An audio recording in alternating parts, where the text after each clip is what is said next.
안녕하세요. 커피앤톡입니다. 오늘도 와주셔서 감사드리고요. 바로 사연 읽어보겠습니다. 안녕하세요. 저는 60대로 올해 딱 환갑이 된 여자이고 남들한테는 하지 못했던 제 이야기를 한번 허심탄회하게 털어놓고자 이렇게 글을 쓰게 되었어요. 사연을 들으시는 분들 중에는 저보다 나이가 많은 분들도 계실 테지만 저도 이 정도 나이면 웬만큼 살았다고 생각이 들어요. 그만큼 별별 일들을 다 겪어보았는데 이번에 겪은 일은 정말 상상 초월의 일이었죠. 나이가 들수록 내가 이만큼 살아왔던 세월이 후회는 되지 않게 늙고 싶었는데 처음으로 내가 여태 잘못 살아왔구나 하는 생각이 들었어요. 어디서부터 잘못된 건지 모를 만큼 후회를 하고 있는 중이고 인생이 덧없다는 말을 몸소 느끼고 있는 중입니다. 저는 나름 가구점을 하던 아버지 덕분에 여유 있게 자라 고등학교까지 졸업을 했고 당시 시험을 보고 무역회사에 입사를 한 사람이에요. 지금은 없어진 회사지만 그 당시엔 업계에서 나름 알아주는 회사로 명성을 떨쳤던 회사였죠. 갓 20살이 되니 해보고 싶은 것도 많았고 하고 싶은 것도 참 많았어요. 그 중에 연애도 포함이 되어 있었는데 저 때만 해도 요즘같이 연애에 대해 열려있는 문화가 아니었기에 중고등학생 때 연애하는 건 언감생신이었잖아요.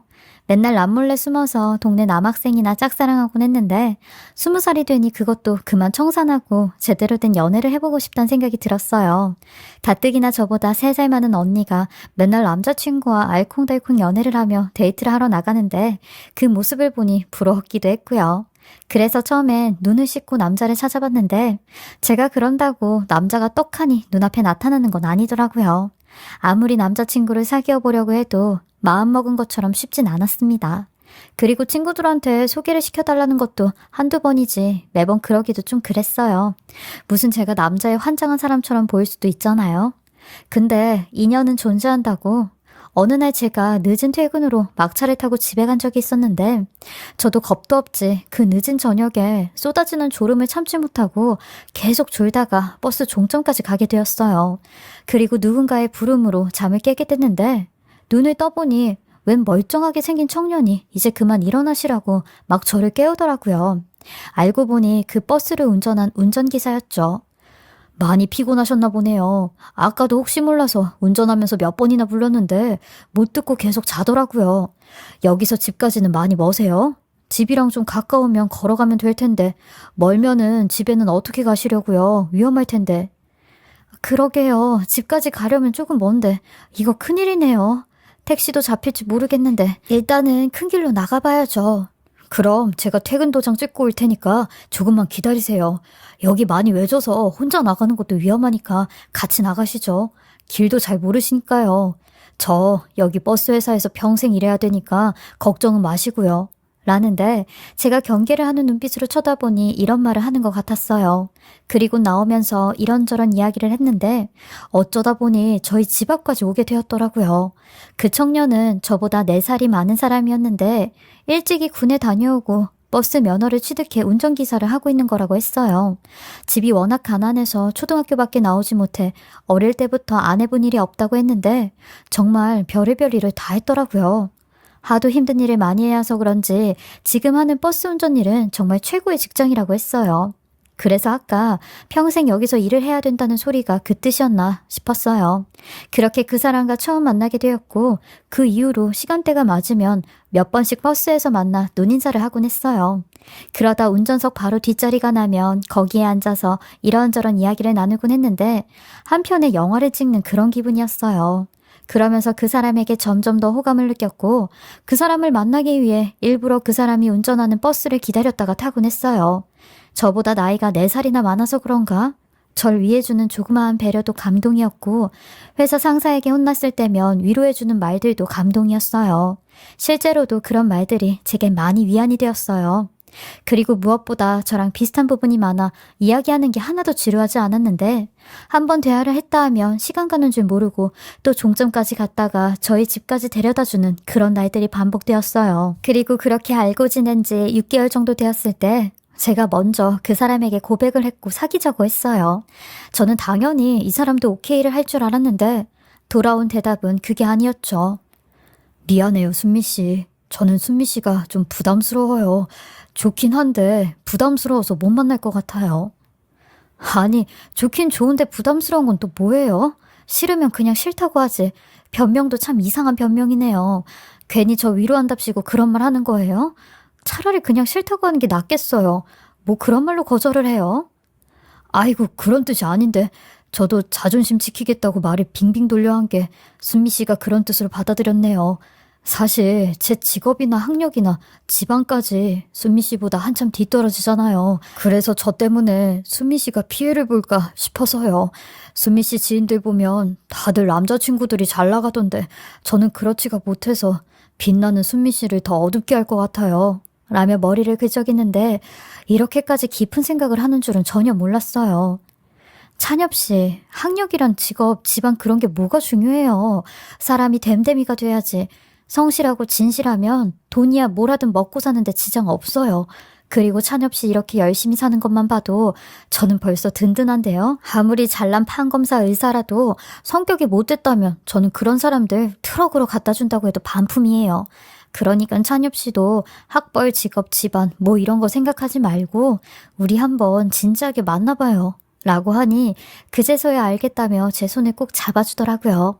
그렇게 이 사람은 저의 남자친구가 되었고 나중엔 남편이 되었어요. 저희 부부는 딱 3년 연애하고 결혼을 하였는데 결혼까지도 별탈 없이 무난하게 한 편이었어요. 워낙 저희 부모님이나 남편의 홀어머니도 성격이 드세지가 않아 큰소리 낼 일은 없었죠. 되려 시어머니가 저한테 해준 게 없다며 늘 미안해 하셨는데 본래 성격 자체가 경우도 있으셨고 시골분이다 보니 순박하기도 하셨어요. 그러니 그 당시 다른 시어머니들처럼 말도 안 되는 시집살이는 하지 않으셨죠. 제가 시댁 가서 설거지라도 하려고 하면 시어머니는 추운데 밖에서 그러지 말고 안에 들어가 있으라고 제 팔을 막 잡아당기곤 했는데 이런 면모들이 남편이 시어머니를 많이 닮았구나 싶었어요. 가끔 시누이들이 눈치를 주긴 했지만 남편과 시어머니만 있으면 천군만마를 얻은 듯한 기분이었죠. 저희 부부는 결혼을 하고부턴 더할 나위 없이 사이가 좋았는데 얼마나 사이가 좋았냐면 50, 60이 되어서도 한 번을 따로 잡은 적이 없고 늘 밖에 나가면 손을 잡고 다녔어요. 그러니 모르는 사람들은 다들 저희 부부를 보고 재혼한 부부가 아니냐는 말까지 할 정도였거든요. 하지만 이런 인구 부부 같은 저희 부부에게도 결혼을 하고 나니 점차 문제점이 하나둘씩 생기기 시작했는데 제일 큰 문제는 아이가 없다는 게 문제였어요. 결혼하고 1, 2년 동안은 일부러 신혼을 좀 즐기려고 임신을 피하곤 했어요. 아이가 생기면 아무래도 아이에게 집중을 해야 하고 저 또한 임신이 되면 다니던 직장을 그만둬야 했기에 돈을 조금 더 모으고 싶었거든요. 그리고 솔직히 그 당시엔 아이가 없어도 크게 상관이 없다 생각을 했어요. 저나 남편이나 서로 사이가 너무 좋았고 둘이 있어도 행복했기에 우리 사이에 굳이 아이가 있을 필요는 없다라고 생각했어요. 근데 이런 저희 부부를 삼신할매도 괘씸히 여겼는지 막상 1, 2년이 지나 아이를 가지려고 하니 아이가 생기지 않더라고요. 그래서 병원에 가 검사를 해봤는데 제가 아이를 가질 수 없는 몸이라고 했어요. 나팔관이 막혀 기능을 하지 못한다고 하는데 그 결과를 듣고 나서 얼마나 울었는지 몰라요. 남편은 괜찮다며 저를 위로하는데 지금도 우리 둘이 행복하잖아. 아이 없어도 지금처럼 계속 행복하게 살면 돼. 그리고 애 키울 돈으로 우리 둘이 평생 하고 싶은 거 하면서 건강하게 살면 되지. 막상 애가 있어도 나중에 그 애가 어떻게 클지도 모르는데 속 썩이고 하는 것보다 차라리 없는 게 나을 수도 있어. 그러니까 너무 슬퍼하지 말고 나한테 미안해하지도 마. 그래도 자기는 늘 딸 하나 아들 하나는 낳고 싶어 했잖아. 늘 조카들도 이뻐서 사족을 못 쓰는데 나도 당신 닮은 애들 낳고 싶었는데 신혼 초에는 아이 욕심 없었는데 막상 내가 애를 못 낳는다고 하니까 내가 왠지 여자가 아닌 것 같은 느낌이 들어. 자존감도 떨어지고 그리고 당장 시어머니 얼굴은 어떻게 봐야 돼 죄송해서 라며 제가 너무 힘들어하니 남편은 그건 걱정 말라며 저를 대신해 시댁 식구들에게 본인이 무정자증이어서 애를 갖지 못하는 거라고 하더라고요. 저를 대신해 이렇게까지 해주는데 이 말에 시어머니는 매번 절 볼 때마다 미안하다며 내가 너를 볼 면목이 없다. 애비가 무정자증인 게 다 내 잘못 같아서 미안하다 라고 하시는데 저도 그럴 때마다 시어머니 얼굴을 제대로 쳐다볼 수가 없었어요. 그리고 남편은 시댁 식구들뿐만 아니라 지인들에게도 저희 부부가 애를 갖지 못하는 게 다 본인 때문이라고 얘기했는데 저희 친정 식구들 빼고는 모든 사람들이 다 남편에게 문제가 있어 애를 갖지 못하는 걸로 알게 되었죠. 남편은 저를 그 정도로 생각해준 사람이었어요.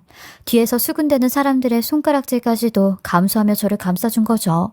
저도 이런 남편에게 당신을 위해서라면 나도 뭐든 다 해줄 거라 약속을 했고 평상시에도 이런 남편을 떠받들며 살았어요. 같이 직장 생활을 해도 저는 늘 저녁에 퇴근을 하고 오면 남편을 위해 오첩 반상에 목욕물까지 받아두었어요. 남편은 매번 이런 거 안 해도 나는 당신 자체를 사랑한다고 했지만 제가 이렇게라도 해야 마음이 좀 편했거든요. 저희 부부 비록 아이는 없었지만 아이의 빈자리가 느껴지지 않도록 그 공백을 꽉꽉 채우며 살았습니다. 그러던 중 제가 남편에게 그동안의 은혜를 갚게 되는 일이 생기게 되었는데 비록 좋은 일로 은혜를 갚는 건 아니었지만 그래도 남편을 위해 제가 뭔가 해줄 수 있는 게 생기게 된 일이 있었어요. 건강했던 남편이 40이 넘더니 늘 피곤해 절어 열 몇 시간씩 잠을 자도 피곤이 안 풀린다고 했었어요. 그럴 때마다 입맛도 없고 속도 계속 울렁거린다고 해서 밥을 잘 먹지 않았는데 이상하게 몸이 점점 붓기 시작했죠. 이게 살이 찐 건가 부은 건가 할 정도로 아침 저녁으로 얼굴이 부어 딴 사람이 되어 있었는데 이건 아무리 봐도 남편 몸에 이상이 있는 거라 생각이 들었고 저는 곧바로 남편을 데리고 병원에 가게 되었어요. 남편은 늘 본인 건강에는 자신이 있던 사람이라 별일 없을 거라며 호언장담을 했고 단지 피곤해서 그런 거라고 했는데 검사 결과는 그렇지 않았어요. 검사 결과 남편의 신장이 완전히 망가졌다고 하는 겁니다. 의사 선생님은 저희를 보곤 대체 이 정도가 될 때까지 어떻게 몰랐냐는 말을 했는데 당장이라도 투석을 해야 될 정도라고 했어요. 신장이 워낙 소리 소문 없이 망가지는 기관이라 증상이 있을 때면 벌써 어느 정도는 나빠져 있는 상태라고 하더라고요. 그 말을 듣는데 또 한 번 심장이 바닥으로 내려앉는 듯한 기분이었어요. 건강에는 자부심을 갖고 있던 남편도 초점 없는 눈으로 멍하게 듣고만 있는데 사실 나이 40이면 병치레를 하기엔 아직 젊은 나이였죠. 남편 또한 본인이 투석을 해야 된다니 앞길이 막막하다고 했는데 투석을 하게 되면 아무래도 경제활동도 일반적인 생활활동도 올스톱이 되니 막막할 만했어요. 게다가 둘이서 국내 여행은 좀 다니긴 했지만 제대로 된 해외여행을 다녀본 적이 없어 나중에 나이 되면 꼭 해외여행도 많이 다니자 했었는데 이젠 해외가 아니라 국내 여행마저 다니지 못하는 상황이 오게 된 거죠. 남편의 소식에 시어머니는 더 제게 고개를 못 드셨는데 애비가 애도 못 갖고 신장도 그렇게 고장이 났다니 내가 너를 우째 쳐다봐야 될지 모르겠다. 사돈 어르신들은 또 뭐라고 생각을 하시겠어. 웬 아픈 아들을 줬다 생각할 거 아니야. 이걸 도대체 어쩌면 좋냐. 정말로 미안하다 애미야. 어머님 제발 그런 말씀 하지 마세요. 저 괜찮아요. 그리고 아범도 투석받으면 다시 건강 되찾을 거예요. 라며 제 걱정은 하지 마시라고 했어요. 그리고 저는 남편의 투석과 함께 다시 생활전선에 뛰어들게 되었어요. 그때 당시 제가 퇴사한 지 4년 정도 돼서 집에서 살림하며 남편이 벌어다 주는 돈으로 생활을 했거든요. 근데 이제는 제가 가장이 되어 돈을 벌어야 하니 남편은 이걸 제일 힘들어 했어요. 제게 연신 미안하다고 했는데 저 또한 남편의 마음을 아니까 되려 더 아무렇지 않게 얘기를 했죠. 내가 당신한테 그랬었잖아. 당신 위해서라면 뭐든 다 해줄 거라고. 이젠 내 차례가 온 것 같아. 당신은 그냥 마음 편히 건강 관리에만 신경 써. 내가 벌어가지고 오는 돈으로 충분히 우리들이 살 수 있으니까. 우리가 애가 있냐 아님 모셔야 하는 부모님이 있냐. 당신은 아무 걱정 마. 라며 위안을 해줬어요. 그러면서 남편에게 취미가 하나 생겼는데 매일같이 복권을 사는 게 취미가 되었어요. 1등이 되면 좋겠지만 2, 3등만 몇 번씩 나와도 좋겠다며 제게 어떻게든 도움이 되려고 했던 사람이었어요. 그렇게 남편은 투석을 받는 5년 동안 꾸준히 복권을 사왔는데 그 흔한 4등, 5등도 안 되더라고요. 저도 하도 사는 게 퍽퍽하다 보니 그 복권에 간절히 희망을 걸었나 봐요. 근데 차라리 남편의 건강에 희망을 걸 걸 그랬나 봐요. 남편이 투석받은 지 6년이 되니 급격하게 건강이 악화되기 시작했거든요. 그래서 최후의 방법인 신장 이식 수술을 받기로 결정을 했는데 병원에서도 남편과 같은 신부전 환자들에게는 최선의 방법이라고 하였어요. 그러니 공여자를 먼저 알아보라고 했는데 저는 알아볼 방법도 없다며 제가 제일 먼저 검사를 받아보겠다고 했어요. 그리고 검사를 받았는데 하늘에서도 저희 부부를 가엾게 여겼는지 저랑 남편이 이식 수술이 적합으로 판명이 났고 몇 가지의 평가를 더 거친 후 바로 수술 일정을 잡을 수 있었어요. 이제야 남편에게 그동안의 빚을 다 갚는 듯한 기분이 들었죠. 남편 또한 수술실로 들어가기 전에 저를 향해 우리는 서로 몸에 장기를 나는 부부니까 평생토록 서로만 바라보면서 살자 라는 맹세 아닌 맹세까지 했죠. 그렇게 저희 부부는 수술도 잘 마쳤고 회복도 잘했어요. 그리고 남편 또한 하루가 다르게 건강을 찾기 시작했는데 건강하다는 게 얼마나 소중하고 감사한 일인지 저나 남편이나 다시금 느끼게 되었죠. 이젠 남편도 슬슬 보통의 사람들처럼 생활을 하게 되었는데 여전히 복권 사는 일은 계속하더라고요. 그리고 한 10년 넘게 계속 복권을 사왔을 때였어요. 남편이 60이 되던 해 마치 선물처럼 남편의 전화를 한 통 받게 되었는데 이상하게 남편이 계속 제 이름만 부르짖는 겁니다. 전 또 남편이 어디가 아픈가 싶어 왜 그러냐며 구급차를 불러주냐고 했어요. 그러니 그게 아니라 지금 TV에서 복권 당첨번호 조회를 하고 있는데 자기가 1등에 당첨이 된 것 같다고 하는 겁니다. 설마 하다가 설마 했는데 분명히 1등에 당첨이 되었고 더 확실하게 인터넷에 들어가서 확인을 해봐야 될 것 같다는데 지금은 손이 떨려 아무것도 못하겠다고 하는 겁니다. 저 또한 그 소리를 듣는데 어딜 한 대 얻어맞은 듯한 기분이 들었어요. 그리곤 일하고 있는 마트에서 잠깐 나와 핸드폰 번호로 로또 번호를 스크린샷 찍어 남편에게 이 숫자가 맞냐고 하였죠. 그러니 곧바로 남편에게 전화가 걸려와 정확하게 맞다며 이게 대체 뭔 일이냐고 지금 너무 좋아서 숨이 안 쉬어진다고 하는 겁니다. 그리곤 바로 집으로 오라고 하는데 저도 터져나오는 미소를 애써 꾸역꾸역 누르며 점장님한테 남편 핑계를 댔고 곧장 집으로 갔죠. 그리곤 집에 가자마자 저희 부부는 부둥켜 안으며 큰 소리도 내지 못하고 울며 기뻐했어요. 행여나 옆집에서 당첨 소식을 들을까 혹시 새어나갈까 막 기뻐한 거죠. 이 돈이면 평생 일하지 않고 아프면 돈 걱정 없이 마음껏 치료받으면 살 수 있겠다 싶었어요. 남편은 제게 당장이라도 마트를 그만두라고 하고 싶은데 너무 갑작스레 마트를 그만두면 사람들이 의심할 수도 있으니까 조금 천천히 그만두는 것도 좋을 것 같다고 했어요. 그리고 돈 생긴 티를 내지 않으려고 일부러 차도 10년 넘게 탄 헌차를 계속 타고 다녔죠. 가만 보니 남편이 아주 이런 쪽으로 머리가 잘 돌아가는 것 같았어요. 남편 말론 매일같이 복권에 대해 검색을 해보고 당첨된 사람들의 인터뷰 이런 걸 보다 보니 이런 노하우가 생긴 것 같다고 하는데 심지어는 일단 가족들에게도 알리지 말자고 하더라고요. 돈 앞에서는 가족들도 믿을 수가 없다면서요. 그리고 돈이 있으면 흥청망청 다 써버릴 수도 있으니 한 3층짜리 건물을 사서 돈을 묶어놔야 된다고 했어요. 그래야 안전하게 죽을 때까지 이 돈을 쓸 수 있다면서요.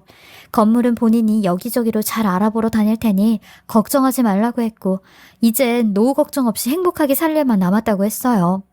그런데 왜 항상 좋은 일이 있으면 나쁜 일도 뒤따라오는지 제가 마트를 그만두지 않으려고 해도 그만두게 되는 상황이 오게 되었어요. 어느 날부턴가 서 있지 못할 정도로 배가 아파 동네 산부인과에 갔더니 난소암이 의심된다 하였고 큰 병원에 가니 자궁암 3기라는 진단을 받게 되었어요. 나이가 들면 모든 기능이 다 망가지는데 제 자궁도 폐경이 오면서 암이 생기게 된 거죠. 임신이란 제대로 된 기능도 하지 못하고 늙어서 병들어버린 제 자궁이 가엾기만 했네요. 남편도 제 암 소식에 하늘이 무너지는 것처럼 어떡하냐며 울면서 얘기를 했고 무조건 내 마누라 살려달라며 의사선생님한테 빌더군요. 병원에서는 일단 항암 방사선 먼저 하고 크기를 줄인 다음 수술을 하자고 했어요. 그리고 스케줄을 잡고 나왔는데 며칠 뒤 남편이 제게 시어머니가 계신 요양원으로 가서 몸부터 추스리고 항암 치료를 받는 게 어떻겠냐고 하더라고요.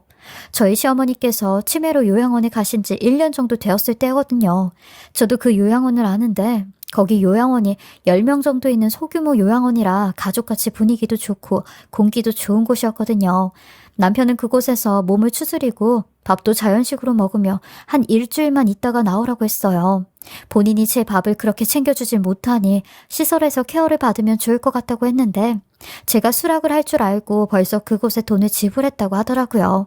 본인이 돈을 많이 내서 제대로 잘 챙겨줄 거라고 했고 저는 남편 말대로 시어머니가 계시는 그 요양원으로 가게 되었습니다. 딱 일주일만 그곳에서 있다가 치료를 하자 싶은 마음이 갔는데 그 일주일이 3개월이 될 줄은 정말 꿈에도 생각을 못했어요. 처음에 그곳에 가니 어르신들이 시어머니를 포함해 딱 한 분 계시더라고요. 거기 원장 말로는 이곳이 하도 야산의 외진 곳에 있다 보니 어르신들 자식들이 찾아오는데 불편하다고 딴 곳으로 많이 갔다고 했어요. 하기야 사는 게 바쁘다 보니 저나 남편도 이곳에 찾아오려면 한참 걸려 발길이 잘 안 떨어졌거든요. 사람이 없어서 그런가 이상하게 예전만큼 따뜻한 분위기도 없고 썰렁한 느낌만 맴돌았는데 그래도 시어머니와 함께 있으니 마음이 놓였어요. 그리곤 황토방으로 된 독채에서 시어머니와 함께 저녁을 보냈고 편안했는지 다음날까지 늘어지게 잠을 잤어요. 시어머니의 일어나라는 소리에 잠에서 깼는데 시어머니는 배가 고프다며 밥을 달라고 하는 겁니다. 저는 비몽사몽한 눈으로 원장이 왜 아직까지 밥을 안 챙겨줬나 싶어 문을 열어 밖으로 나가려고 하는데 아니 현관문이 열리지가 않는 겁니다. 밖에서 잠가버렸는지 아주 굳게 닫혀져 있는데 저는 이상한 생각에 이불 어딘가에 있을 휴대폰을 막 찾았어요. 근데 제 휴대폰이 보이질 않는 겁니다. 이불을 들어 탁탁 털어가며 온 방을 다 뒤져보았는데도 휴대폰이 보이지 않았어요. 저는 다급한 마음에 제정신이 아닌 시어머니에게 제 휴대폰과 원장에 대해 물으니 시어머니가 의미심장한 소리를 하기 시작하는 겁니다. 그 사람들 이제 가면 언제 올지 몰라 라는 말을요. 그렇게 저는 무방비 상태에서 상상도 하지 못했던 일을 당했는데 저는 뭐라도 나올까 싶어 온 방을 다 뒤졌고 소리를 질러 사람 있다고 악을 썼어요. 그런데도 누구 하나 대답을 하는 사람이 없었죠. 창문이라곤 화장실에 있는 손바닥만한 창문이 전부여서 도망을 갈 수도 없었어요.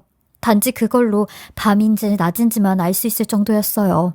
다행이라고 해야 되는지 5평 남짓한 곳에는 냉장고에 고추장과 김치, 쌀, 계란 등이 있었는데 그걸로 매 끼니를 해결했고 제 스스로 아무것도 할 수 없는 채로 누워서만 지냈어요. 시어머니는 가끔 정신이 돌아올 때마다 남편놈 욕을 하며 나도 모자라 너까지 이런 곳에 두고 간 천하의 쓰레기 같은 놈 이라며 내가 지친 엄마가 아니란 걸 알고선 이렇게 두고 가버린 거야 라는 말을 하시는데 그게 무슨 말이냐고 하니 시어머니께서 과거 얘기를 하시는데 남편 3살 무렵 도망간 남편의 생물을 대신에 본인이 신우들과 남편을 다 키웠대요. 저는 처음 듣는 소리였는데 시어머니 말로는 이것들이 내가 지들 친모가 아니라는 걸 알고 이렇게 외진 곳에 날 두고 간 거라고 하시는 겁니다. 그 말을 들으니 온몸에 소름이 돋더라고요. 하다 자기를 키워준 어머니를 두고 간 것도 모자라 암 걸린 아픈 마누라까지 버렸다는 게 이게 인간으로서 할 일이냐고요. 저는 어떻게든 이곳을 빠져나가리라 시어머니랑 탈출 기회를 엿봤는데 고심 끝에 황토집으로 지어진 집이니 벽을 한번 긁어볼까 생각을 했어요. 그래서 참치캔 윗부분으로 벽 한쪽을 계속 긁어 파냈는데 얼마나 허술하게 지었는지 벽이 정말 파지기 시작했어요. 그렇게 전 밤이고 낮이고 장작 보름 넘게 그곳을 파냈고 간신히 몸 하나 나갈 만한 구멍을 만들어 놓을 수 있었어요. 그리고 드디어 3개월 만에 그곳을 나갈 수 있었습니다. 시어머니는 치매로 정신이 왔다 갔다 하시니 일단은 저 먼저 나와 이 사실을 경찰이고 가족들한테 알리고 다시 오겠다고 하였어요. 그리고 요양원 자리가 있는 곳으로 내려가니 그곳에 버젓이 사람이 살고 있는 겁니다. 어떤 70대로 보이는 할머니였는데 저는 그 사람을 보자마자 살려달라고 하였고 그 사람은 되려 절 보자마자 기겁을 하며 어디론가 전화를 막 걸려고 하는데 간신히 몸싸움으로 전화를 뺏어보니 저희 남편의 이름이 써져 있는 겁니다. 저는 그 할머니를 잡고 갖은 법적 용어를 쓰며 당신들이 지금 뭔 짓을 하고 있는지 아냐고 추궁을 했어요. 그러니 그제서야 겁에 질려 술술 얘기를 하기 시작하는데 알고 보니 남편 놈이 망해가는 이 요양원을 돈도 있겠다 헐값에 샀고 전에 있던 원장에게는 거짓말을 시킨 뒤 저랑 시어머니를 독채에 가둬놓은 겁니다. 게다가 시어머니가 이곳에서 지내니 저를 유인하기에도 편했던 거죠. 아무래도 시어머니가 있는 곳이면 제가 안심하고 따라오니 말이에요. 그리고 그 할머니는 자기는 그냥 시키는 일만 했다며 아무 잘못이 없다고 하는데 저는 그 할머니의 핸드폰을 빼서 경찰을 불렀고 시어머니를 모시고 지구대로 가서 저희 친정 식구들에게 연락을 했어요. 그리고 절 데리러 온 식구들한테 제가 겪은 모든 얘기를 하니 기겁을 하는데 남편 놈이 글쎄 저희 친정 식구들에게는 그랬다는 겁니다. 제가 다른 남자가 생겨서 돈까지 챙겨 도망을 갔다고요. 그러니 저희 친정 식구들도 남편 볼 면목이 없어 저를 적극적으로 찾아보지도 못했다는데 이런 일이 있을 줄은 꿈에도 몰랐다며 미안하다는 소리만 했죠. 저는 이 정도로 남편 놈이 치밀하게 절 가둘 준비를 했을 거라고는 생각도 못했어요. 그때만 생각하면 손이 부들부들 떨리고 아직까지 심장이 쿵쿵거리는데 제가 그곳을 어떻게 빠져나왔는지도 기억이 잘 안 날 만큼 끔찍해요. 저는 당장이라도 남편 놈을 찾아가 머리털을 다 뽑아버릴 생각을 했는데 저희 친정 언니가 일단은 증거 자료부터 싹 다 모으고 남편 놈을 고소하라고 하더라고요. 그리고 올라가서도 무작정 남편 놈을 찾아가는 것보다 언니가 먼저 찾아가 내 동생이 대체 어떤 놈이랑 도망을 갔냐고 물어보면서 반응을 볼 테니 우선 저는 치료부터 받고 지켜보고 있으라고 하더라고요.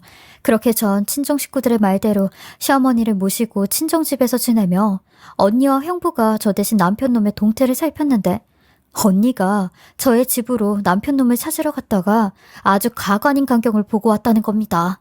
글쎄 남편 놈이 새파랗게 어린 년을 끼고 갖은 스킨십까지 하며 집으로 들어가는 걸 봤다는데 여자 나이가 한 40대는 되어 보인다고 했어요.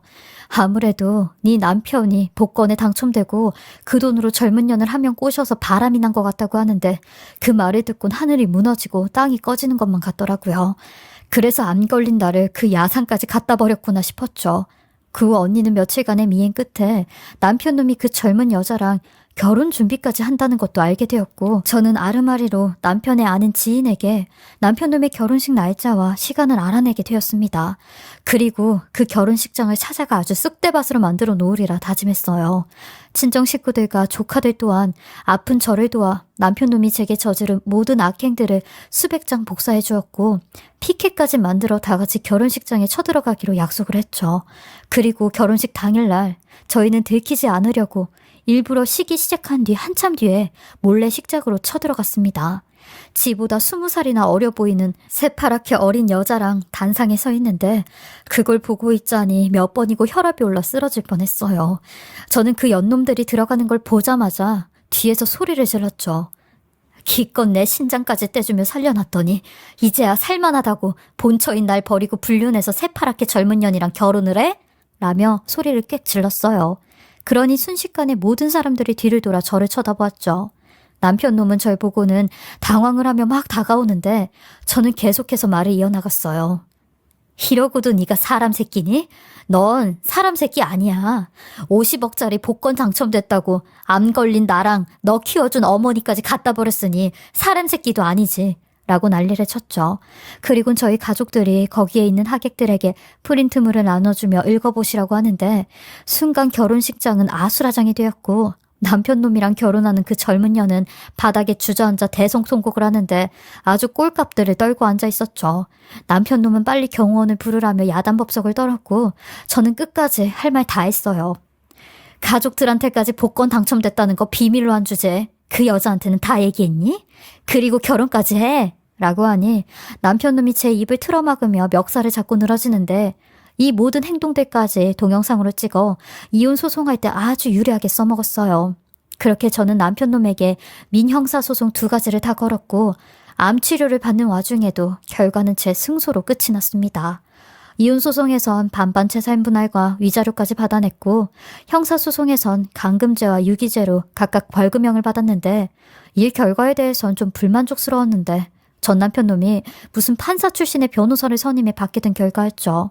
저는 징역형이 나올 줄 알았는데 무죄가 아닌 게 어디냐 하는 위안 아닌 위안을 삼고 있어요. 그리고 저희 시어머니는 다시 요양병원에 가셨는데 요즘은 면회가 안 돼서 못 가고 있지만 원래는 한 달에 한 번씩 찾아가서 자식들 대신 제가 자식 노릇을 했었어요. 전 남편 놈만 생각하면 이것도 안 하는 게 맞지만 불쌍한 시어머니 생각하면 차마 모른 척 할 수가 없어 찾아뵙고 있었죠. 늘 제게 잘해주신 거 생각하면 마음이 많이 가더라고요. 사시면 얼마나 더 사실까 싶어 손이라도 한 번 더 잡아드리고 싶은 마음뿐이었어요. 그리고 올 초에 전 남편의 아는 지인에게 그 인간의 소식을 들었는데 그 인간 복권 당첨된 지 딱 3년 만에 지가 가지고 있던 전 재산을 다 잃어 지금은 월 35만 원짜리 고시원에서 살고 있다고 하더라고요. 한날 꿈에 지나지 않았던 일장춘몽처럼 전 남편 놈은 결국 모든 걸 잃어버리게 되었어요. 사람이 분수껏 살아야 되는데 지 분수껏 살지 못하니 저런 꼴을 당한 것 같아 속은 다 시원했습니다. 그리고 저는 현재 4년째 건강 유지하며 무사히 생존 중에 있는데 별별 일을 다 겪고 나니 이렇게 살아있다는 것 자체가 행복한 일이라 생각이 들어서 더 열심히 살고 있어요. 늘 좋은 생각만 하고 긍정적으로 생활하니 조금은 더 오랫동안 살지 않을까 하는 생각입니다. 저의 길고 긴 이야기 들어주시고 읽어주셔서 감사하고요.